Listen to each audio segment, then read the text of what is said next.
Boa noite a todos.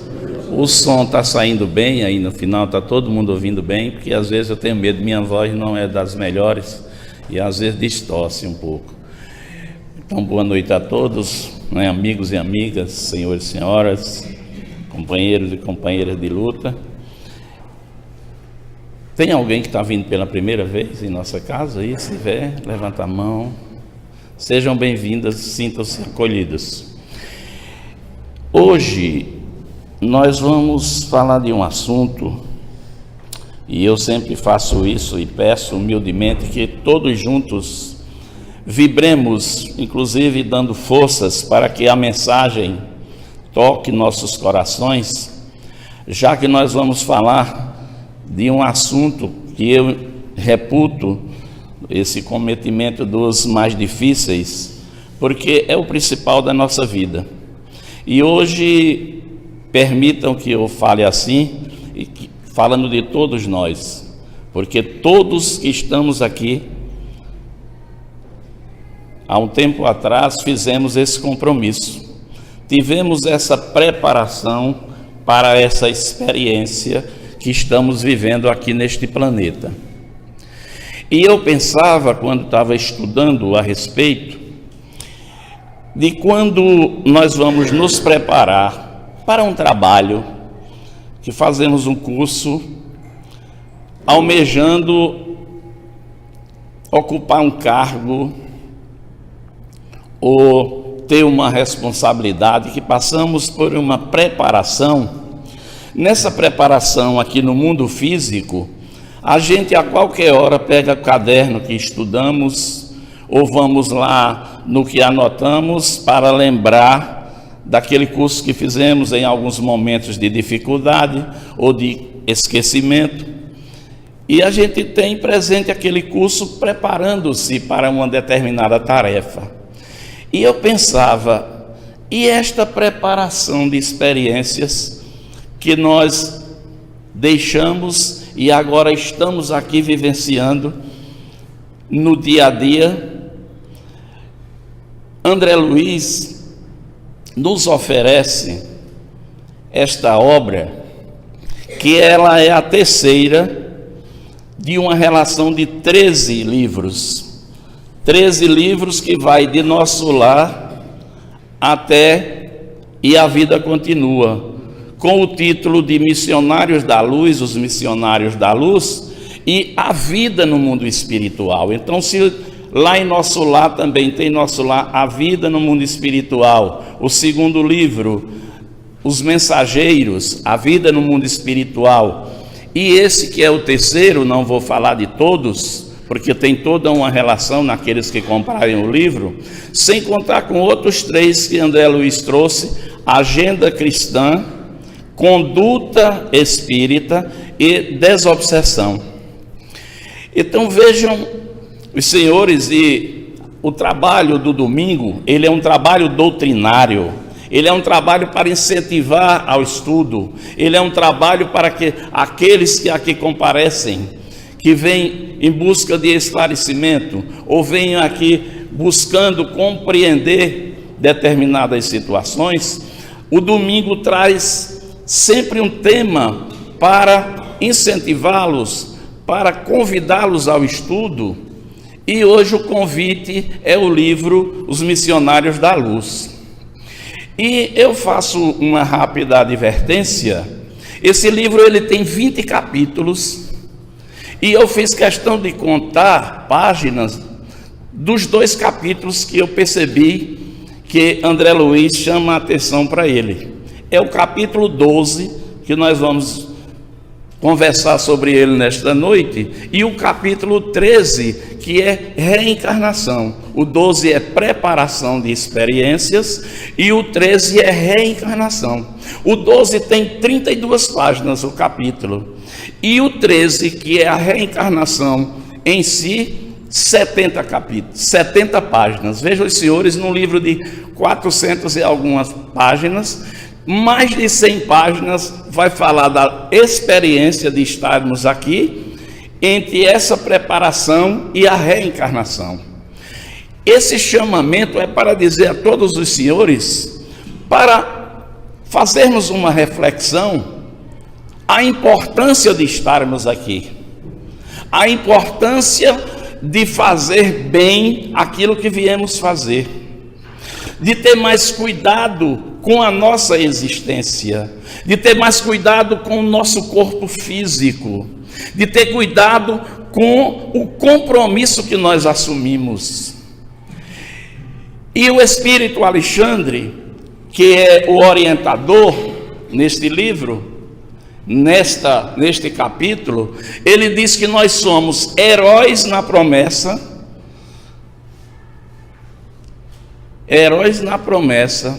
e fraquejamos na realização. Porque quando nós estamos lá no plano espiritual, nós ficamos de frente com o compromisso que vamos assumir para estar aqui. E nesse capítulo 12, eu ficava observando, assim, me colocando no lugar, que eu sou meio teatral, naquele instante que vai o mentor Alexandre e André Luiz como aprendiz, e um outro espírito se aproxima de uma forma reverencial e pede para falar com o instrutor Alexandre sobre uma situação difícil que ele está enfrentando como orientador num lar. E ele diz para Alexandre: Alexandre, preciso de você. Você lembra-se daquele nosso amigo, inclusive amigo seu, com quem você conviveu há um tempo atrás, chamado Segismundo? E Alexandre diz: lembro-me, inclusive devo muitos favores a ele. Ele está precisando do nosso concurso. Eu não estou conseguindo aplicar a responsabilidade da qual me foi incumbida de trazê-lo àquela família para o renascimento. E André, como observador, e eu me colocava no lugar dele, ouvindo André Luiz ainda como um aprendiz e repórter, que ele se coloca como verdadeiro repórter para nós, ele começa a observar aquela conversa, porque entendo que dois repórteres espirituais, ao longo do que eu estou no Espiritismo, e até algumas observações também já ouvi, de que André Luiz é um verdadeiro repórter quando ele traz a vida no mundo espiritual, chamando-nos a atenção para isso, e Humberto de Campos, quando ele em alguns momentos traz assuntos e vidas que foram conhecidas aqui, de pessoas como viveram e como estão no mundo espiritual. Ele traz essa informação para nos chamar a atenção, dizendo: olha, presta atenção você que está aí, prepare-se para que você não sofra, como hoje, amigos que eu pedi autorização para falar, porque os espíritos são éticos. Eu pedi para que contasse isso para vocês, e ele aqueceu, ele autorizou que eu pudesse falar. Então Humberto de Campos faz isso, e André Luiz em cada livro desse, do Nosso Lar até E a Vida Continua. Então André Luiz fica ouvindo aquela conversa, quando Alexandre diz: nós podemos ir lá. E Herculano, que é o espírito que o procura, e André Luiz o descreve, e os senhores espero que leia, quem tem o livro leia, quem não tem toma emprestado, aqueles que queiram adquirir tem na livraria, não sei se tem a quantidade para atendê-los, mas Ivete com certeza fará o pedido. Vai perceber quando Alexandre pergunta mais um pouco a Herculano o que está acontecendo, e Herculano começa a contar, dizendo: lembra-se do que aconteceu com ele? E Alexandre diz: foi uma tragédia. Alexandre começa a lembrar que na época estavam também encarnados, quando aconteceu um triângulo amoroso entre o Sigismundo, que é o reencarnante, Raquel e Adelino, que em outra existência eram marido e mulher. Raquel casada com Adelino e o Sigismundo amigo, e apaixona-se por Raquel, e nessa paixão combina, como se vê aí no dia a dia, e forja um momento onde, numa luta, o Sigismundo tira a vida de Adelino. E nesse desencarne acontece, como sempre, ódio, desespero, sofrimento, e dos três, todos sofrem. Sigismundo vai para a cadeia, Raquel vai para o prostíbulo, e Adelino volta para o plano espiritual, odiando. E esses espíritos retornam para o plano espiritual. E André fica observando aquela conversa, quando Alexandre promete: amanhã nós vamos à casa de Adelino para conversar com Adelino, porque o Adelino tinha prometido no mundo espiritual, depois de tanto sofrer, depois de tanto ódio, chamado pela espiritualidade superior, os trabalhadores daquela colônia, percebendo que eles precisariam renascer para resgatar, renascer para fazer melhor aquilo que deixaram de fazer, promete que vai receber Sigismundo como filho, e ele seria aquele que hoje sente-se como inimigo de Sigismundo, Raquel como a vítima, porque Raquel fica no meio como a vítima e Sigismundo como criminoso. E quando há essa promessa, vejam que há toda uma preparação, e Sigismundo está ansioso para retornar e ser recebido por aquele que sofreram a sua violência, partira dessa existência num momento de desespero de todos, porque é desespero.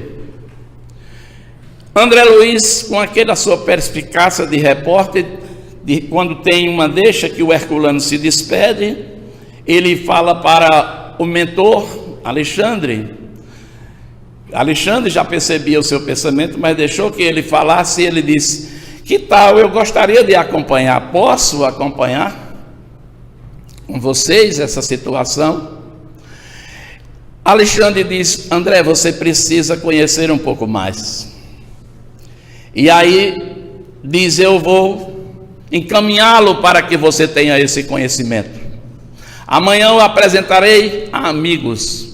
Veja como é bom lá no plano espiritual, também tem parecido, diz: vou apresentar o seu amigo, que lá ele vai lhe receber bem. E André não conhecia, ficou meio apreensivo, e no dia seguinte, ele o leva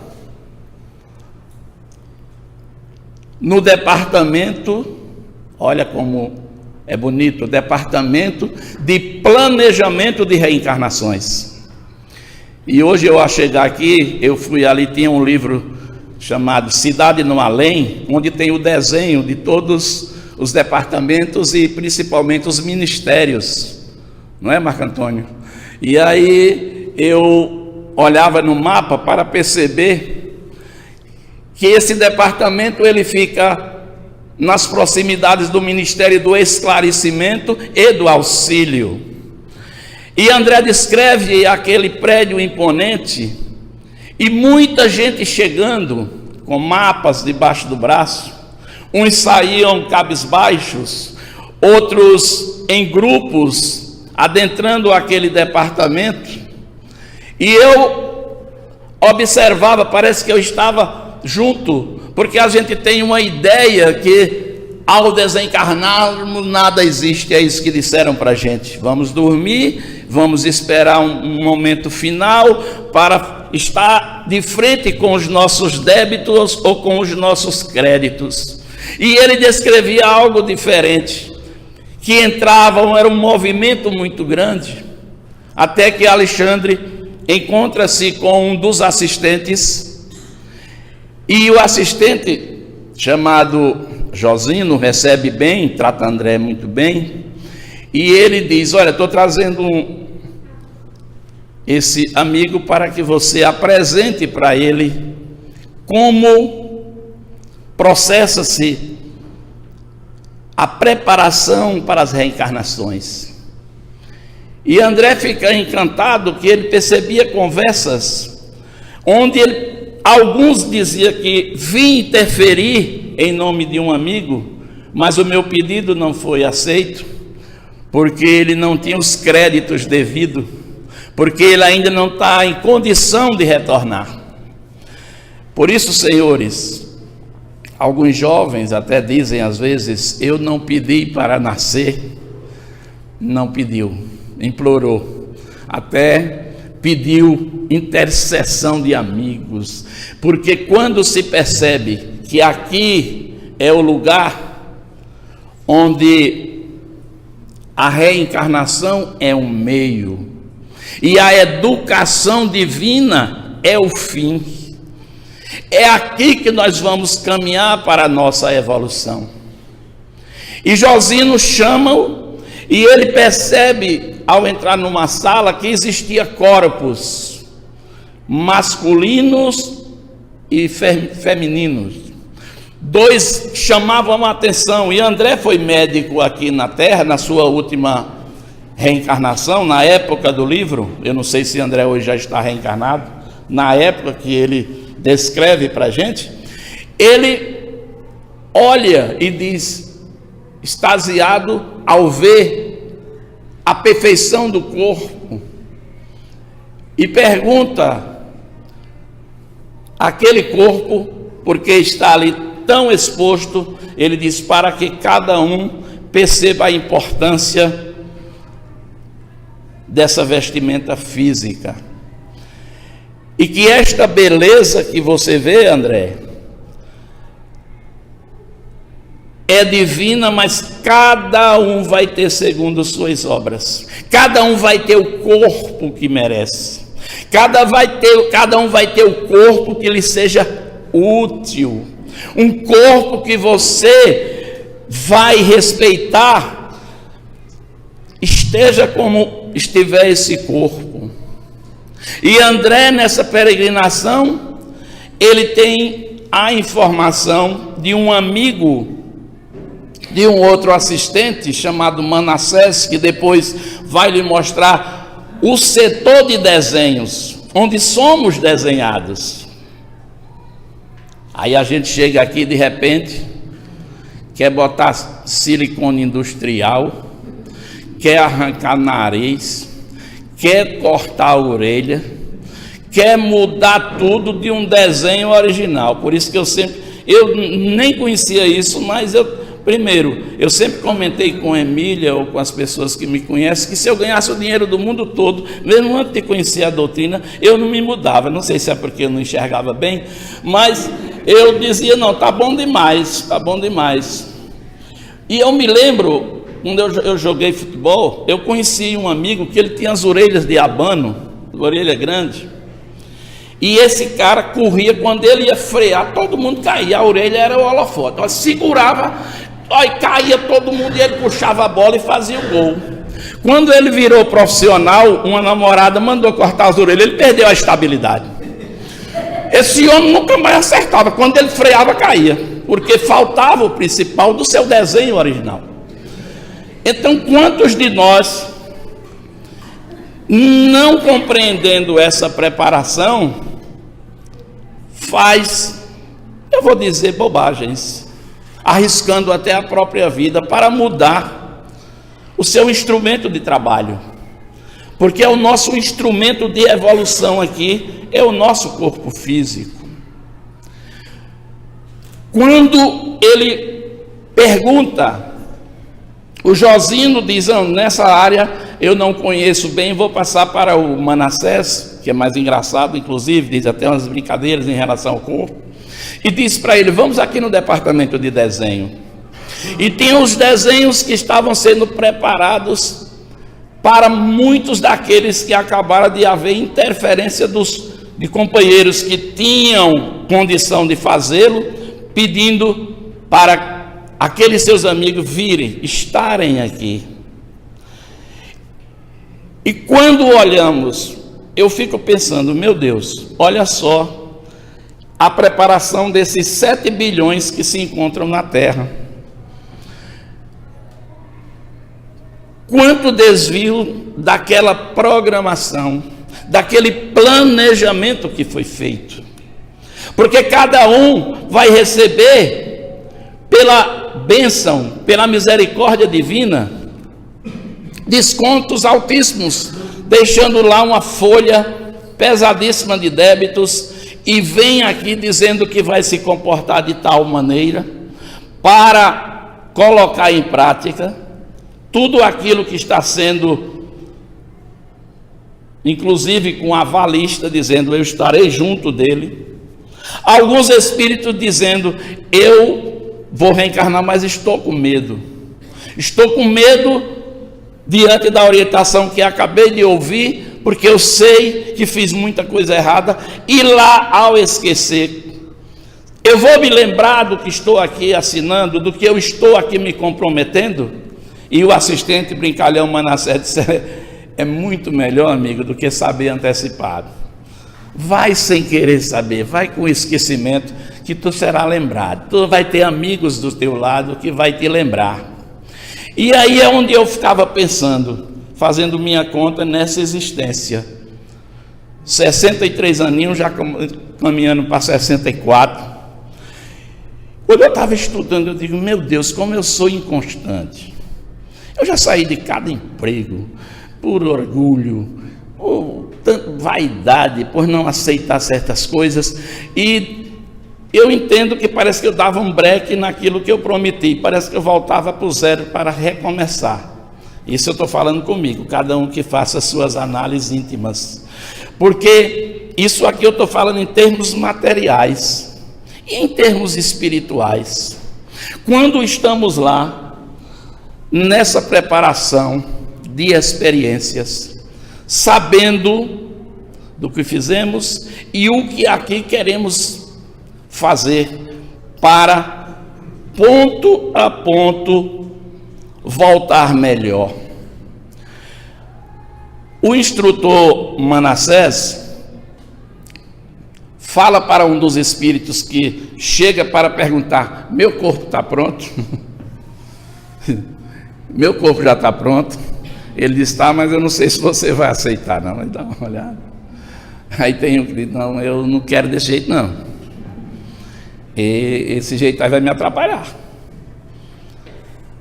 Ele disse: mas atrapalhar como? Ele disse: não, dê mais uma feialdadezinha, e essa perna aí é bom que ela fique com problema, porque ele disse: já tem um problema. Ele disse: deu uma aumentadazinha?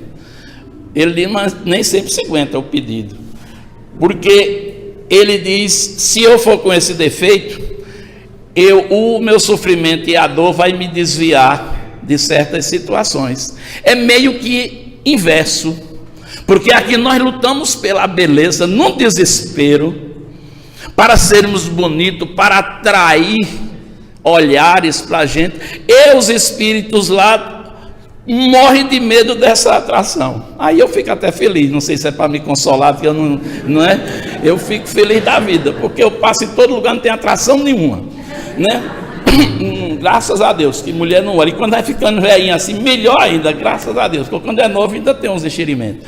Mas eles mostram claramente: olha, não, beleza não vai ser bom para a gente, porque nesta hora ele faz uma pergunta: mas por que você pede? Por que outros buscam a fealdade? André pergunta, e ele diz assim: lembra-se quando Jesus falou: se o teu braço, se o teu olho, se qualquer parte do teu corpo é motivo de escândalo, arranca e joga fora.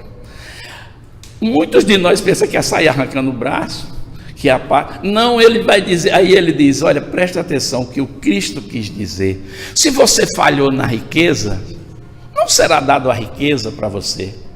Se você falhou na vaidade, na beleza, é bom que você não volte com ela, porque você já é vulnerável a isso. Se você era violento, se você cometeu algum ato, você não vai nascer no meio daqueles, porque você não aguenta estar próximo ainda.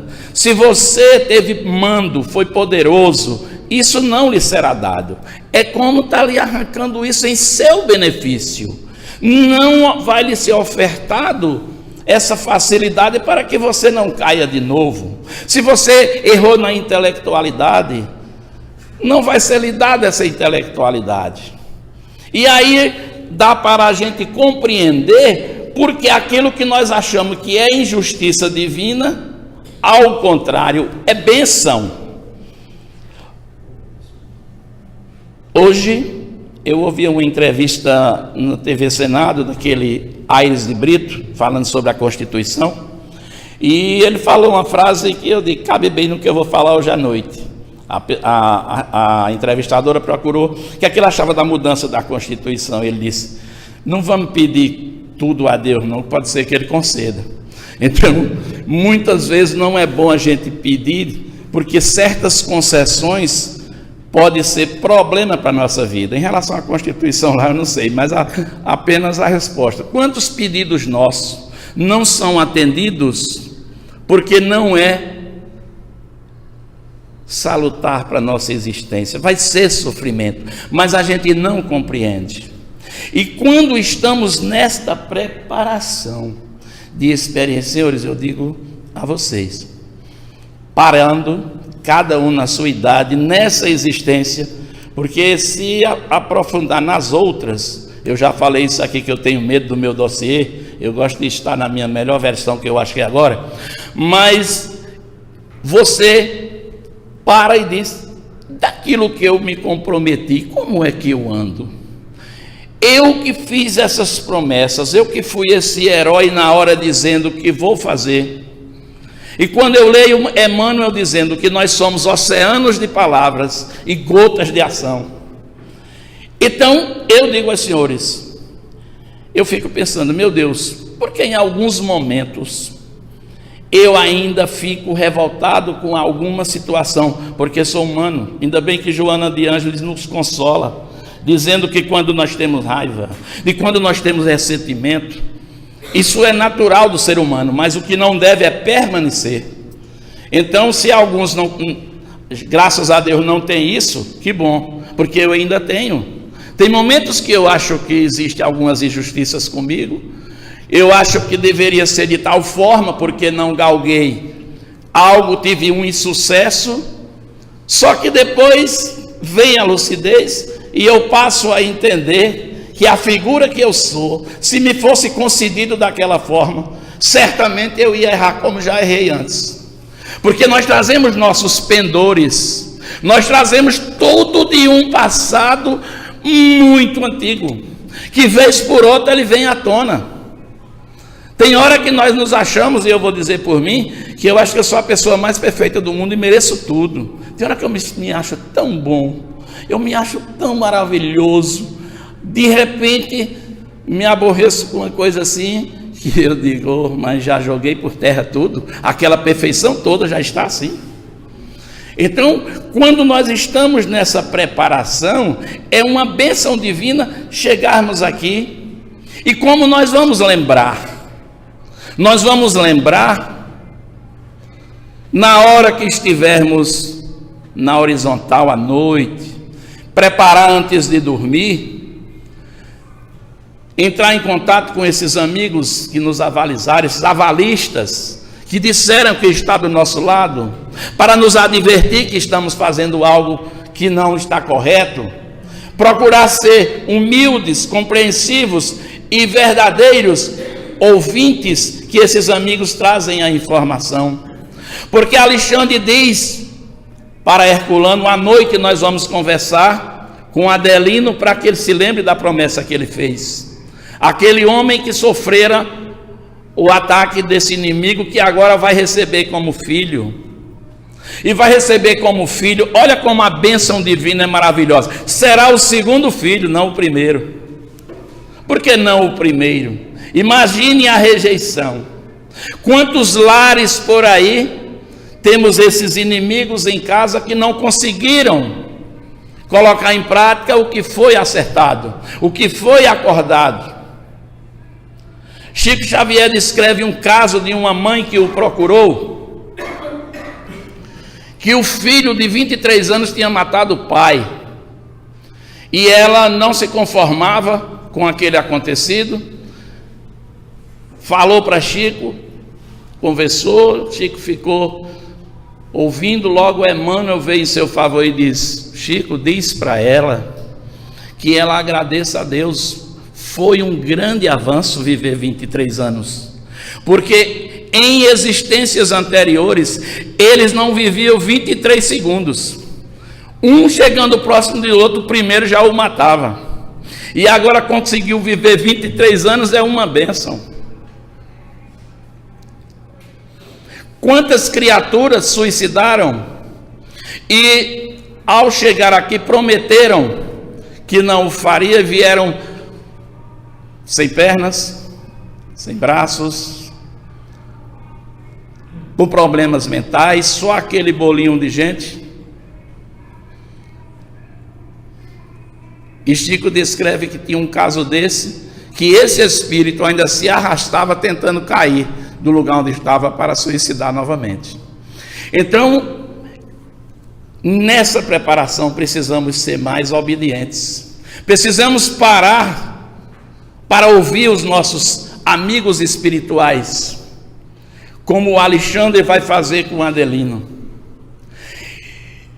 E lá no capítulo 13, eu vou dar só um toquinho para vocês, para aguçar a vontade de ler. O 12 é a preparação, o 13 é a reencarnação. O 13 vai mostrar todo o trabalho intercessório da equipe espiritual para que esse espírito venha. E ele descreve que o ódio de Adelino era tão grande, tinha esquecido do que prometeu, que no momento que ele estava com a esposa, como um ato dos mais sublimes do ser humano, que é o sexo e a sexualidade, dissolvia os espermatozoides para não haver a concepção. Olha o poder do ódio. E aí vai haver essa interferência, lá no capítulo 13, depois os senhores leiam. Mas aí, percebendo como é importante que busquemos ouvir os nossos amigos espirituais, porque sozinhos, senhores e senhoras, não vamos conseguir. Se deixarmos nos levar pela questão materialista que está aí, que nascemos, começamos no berço e terminamos no túmulo, fica difícil de explicar certas situações que vamos passar, que vamos sofrer, que precisamos passar, que é necessário para a nossa evolução passarmos por esses testes.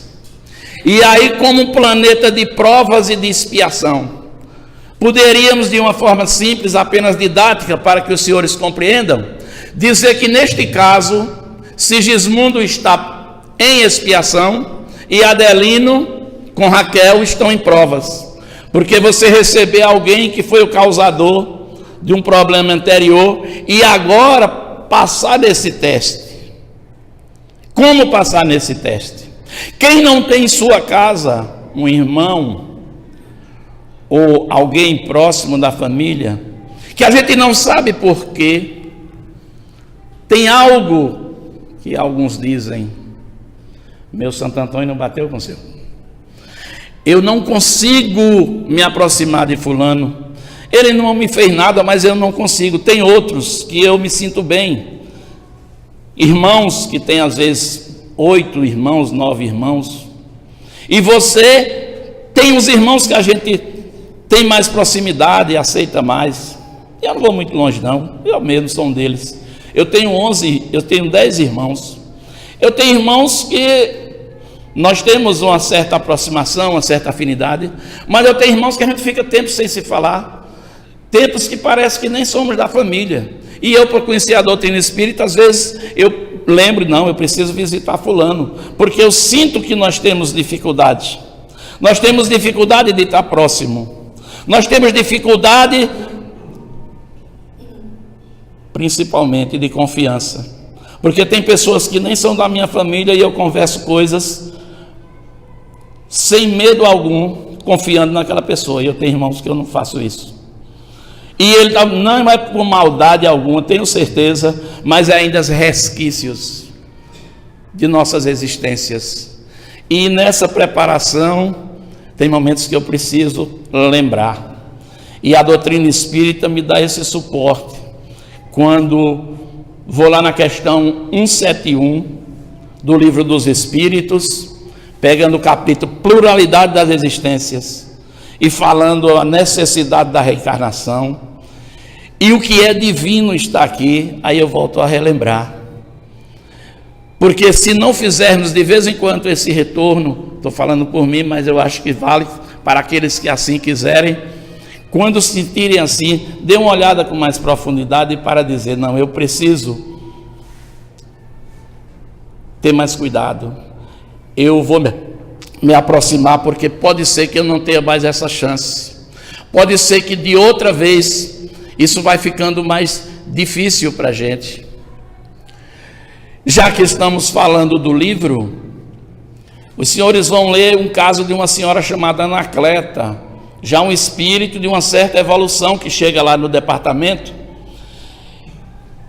e é recebida com uma certa deferência. O Manassés apresenta André Luiz, aqui a Anacleta, grande trabalhadora e faz tudo. Ela diz assim, não me faça elogios, porque eu preciso aprender muito. O que eu estou fazendo é apenas para merecer e voltar à terra, para cuidar de meus 4 filhos que eu falhei com eles. E agora, nessa preparação, amigo Manassés, eu peço até que vibre quando lembrar de mim, porque eu vou voltar para tentar fazer o que eu não fiz bem feito. Eu fui uma mãe relapsa. Eu fui uma mãe concessiva com os meus 2 mais velhos, com o terceiro e com a menina, que todos se perderam pela minha culpa. Meu esposo era um homem sábio, em alguns momentos rígido, e eu sempre interferi, achando que ele agia daquela forma porque não amava os filhos. E eu, com esse meu amor, estraguei meus filhos. E agora eu preciso voltar com equilíbrio, para entender que amor é diferente do que eu fiz. Então isso chama a nossa atenção para dizer, e eu, como pai, o que é que eu estou fazendo? Ou eu estou sendo duro demais, ou eu estou sendo concessivo demais? Como ter esse equilíbrio? Principalmente na atualidade. Como criar bem? Como eu saber dizer um não sem ferir? Como eu saber orientar e me privar de muitas coisas para tentar fazer bem feito o que eu me comprometi? Porque hoje, alguns podem constatar, eu tenho olhado, eu tenho percebido crianças aí na média de 8 anos, 9 anos, de inteligência indiscutível, meninos de nível assim, chegando aí espíritos para fazer a diferença, mas por outro lado, faltando o que Rossandro fala num videozinho que eu vi, às vezes que os pais tenham mais cuidados na educação dos filhos, na parte moral, no exemplo, porque falar não é difícil, mas exemplificar que é o problema. E para essas crianças de hoje, que elas dizem na cara, e você fez isso ontem? E você? Quem é você para dizer isso para mim? Então, eu me lembro quando vejo o sofrimento de Anacleta e fico percebendo, meus filhos já estão grandes, mas onde eu falei, deveria ter feito de outra forma, não tinha conhecimento na época, outros têm conhecimento, mas a coragem, como ter coragem. Marcos já me colocou um tema aqui ultimamente, me parece que era coragem e responsabilidade, que o Viana de Carvalho, o Espírito Fantástico, fala disso, que para a gente mudar tem que ter coragem e ter responsabilidade. E isso não é com os outros, é coragem consigo mesmo. É que Joana de Anjos diz que nós temos que ter esse auto amor, auto perdão, auto mudança, tudo sem culpa, porque a culpa é terrível. Não é para ter culpa se não está fazendo, mas se puder começar imediatamente, amanhã, fazer diferente para aplicar, nós tivemos, é só parar um pouquinho que vem na nossa memória. Eu não sou muito bom de computador, mas tem aquela placa lá que tem, né, aquela memória, sei lá como é, que você só é tocar no botãozinho ele volta. Nós temos aí. É só dar uma paradinha, dizer, quero conversar com meus amigos aí, estou precisando dar uma relembrada naquele compromisso que eu fiz, com essas criaturas que eu estou recebendo, para que eu entenda cada um, porque eu me lembro que as mães, minha mãe, com 11 filhos, dizia, eu trato tudo igual. Se for bater nenhum, bate nos 11. Mamãe batia nenhum que não merecia, porque o outro merecia. Quer dizer, você tem cada criatura diferente. Você tem que ter um cuidado olhando cada um. Se nós olharmos nossos filhos, vai perceber que desde cedo já tem um que tem pontinha de egoísmo, tem outro que já é mais solidário. Então você não pode tratar de forma igual. Já diz a própria lei, que você não pode tratar os iguais de forma iguais. Porque o desigual também precisa ser tratado de forma desigual. Por isso que é preciso pedir sabedoria, porque não tem algo para pedir. Entendo que sem essa sabedoria para compreender nosso compromisso, o que nós assumimos para estar aqui, colocar em prática, vivenciar. E aí o Manassés fala uma palavra para André Luiz, brincando com aquele homem da perninha, e ele diz assim, e eu vou viver quantos anos? Aí qual é a minha programação? Ele diz 70 anos. E diz para ele assim, não me volte aqui antes, viu? Não me volte antes dos 70. Porque, cuidado, hein? Seja um completista. Aí André Luiz diz, nunca ouvi essa palavra. Completista, depois que o cidadão sai, ele diz, por que você falou completista? E disse para ele assim, não me volte antes dos 70. Ele diz, é porque se ele tem 70, está aí na programação 70. Tem alguns aqui na terra que até vivem mais, tem moratória, está fazendo tão bem feito, que diz, não vai dar para sair agora, porque o que você está fazendo não está tendo substituto, mas a maioria está voltando bem antes. Bem antes, e ultimamente, no nosso país, não posso falar dos outros porque não conheço, mas quando mostram aí as estatísticas que estão aí, de 14, de 15 a 25 anos, que está morrendo muitos jovens aí, envolvidos com as drogas, que iremos falar, não é, Marcos, agora no mês de setembro, drogas, suicídio, está tendo muito suicídio, está tendo a violência, está aí. Então, ele diz, André, são raros os completistas, raros. E o que é isso? É aquele, imagine a gente olhar assim na nossa programação e ticar assim, né?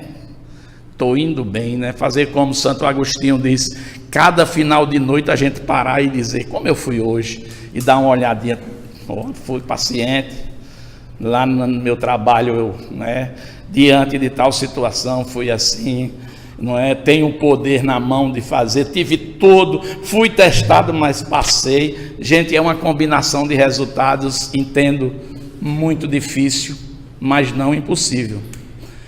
Ser um completista. Espero, né, que o que se falou nesta noite os estimule a adquirir não só o livro, mas estudar toda a coleção de André Luiz. É a vida no mundo espiritual, o que nós vamos encontrar. Está lá nos aguardando. E eu, às vezes, fico pensando, não é? Espero não retornar antes de 60 anos daqui para frente, só com 120, mas espero voltar e não fazer como dizia Fred. Eu achava interessante. Fred diz assim, quando eu desencarnar eu vou dar uma paradinha só para olhar assim. Eu fecho os olhos para ver se não tem uma laminha. Se eu não ver a laminha, já está bom. Mas cada um aqui passou por essa experiência. Ninguém veio aqui sem a devida orientação, sem a devida proteção, com acompanhamento que temos todo dia. E aí, recomendo, e sempre vou fazer quando puder, uma forma de estarmos em contato com esses amigos é o Evangelho no Lar. Na hora que nós estamos lá no Evangelho, é o momento que Alexandre vai aproveitar o seu primeiro filho para, através daquela criança, ouçam mais as crianças, viu? A criança de repente diz para o pai e a mãe: hoje nós vamos rezar. Antes de tomar o café, e subiu numa cadeira com 2 aninhos de idade e começa a fazer uma prece. Quem estava aqui? Alexandre, o orientador, passando uma grande mensagem que o Adelino se desmancha no choro, e durante a noite ele já muda o seu comportamento. Por isso, amigos e amigas, o Evangelho em casa, independente da religião que tenhamos, não basta muito, 20 minutinhos, uma leitura, uma prece, um pedido, que normalmente fazemos pedido, mas lembrar também de agradecer, e dentre o pedido, pedir forças para aplicarmos o que fomos orientados, o que aqui viemos fazer. Eu gostaria de deixar, tem 2 minutinhos, quem quiser fazer uma pergunta, faça enquanto eu bebo uma águazinha aqui. Pergunta, acréscimo, alguma coisa?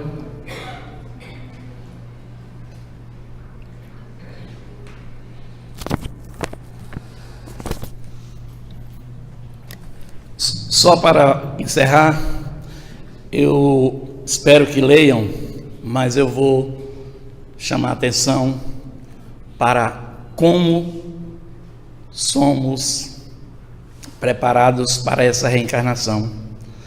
O Espírito diz: olha, a maioria é reencarnação padrão, ou seja, não tem muita diferença.